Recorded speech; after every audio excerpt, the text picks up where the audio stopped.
కొన్నిసార్లు జీవితం ప్రశ్నలు వేస్తుంది, శూన్యంగా మారుతుంది, నవ్వే మాయమవుతుంది, నమ్మినవారే దూరమవుతారు.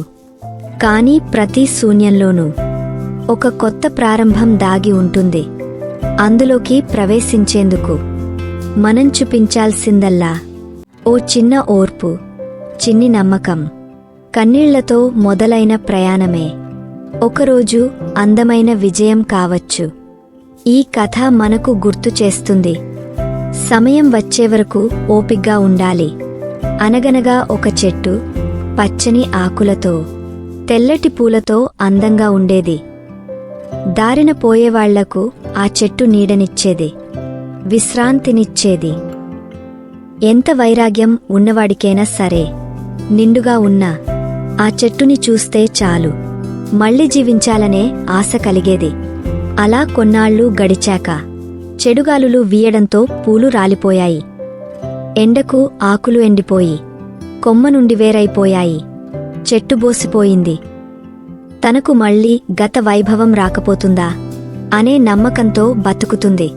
కొన్నాళ్లకి ఒక వర్షపు చుక్క ఆ చెట్టు వేరుపై పడింది. అంతే, చెట్టులో చలనం మొదలైంది. కొన్ని లక్షల చినుకులు కలిసి ఆ చెట్టును తడిపేశాయి. కొన్ని రోజులకి ఆకులు చిగురించాయి, పువ్వులు వికసించాయి.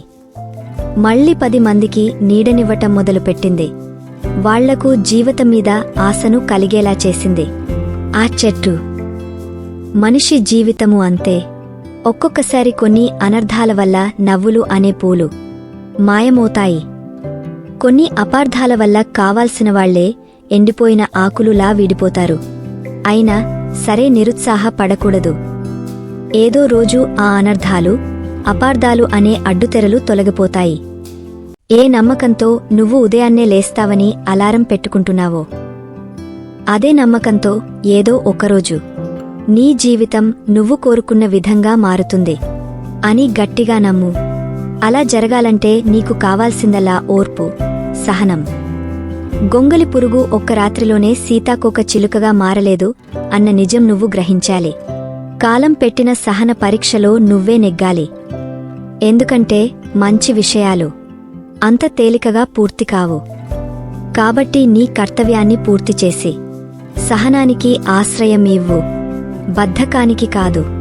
గుర్తుంచుకో, నువ్వు త్వరగా లేచినంత మాత్రాన సూర్యుడు ముందుగా ఉదయించడు. దానికి సమయం రావాలి. మనకు సహనముండాలి. మీకు ఈ స్టోరీ నచ్చినట్లయితే వెంటనే మా ఛానల్ని సబ్స్క్రైబ్ చేయండి. అలాగే మరిన్ని మంచి వీడియోస్ కోసం మా ఛానల్ని లైక్ చేసి కామెంట్ చేయండి.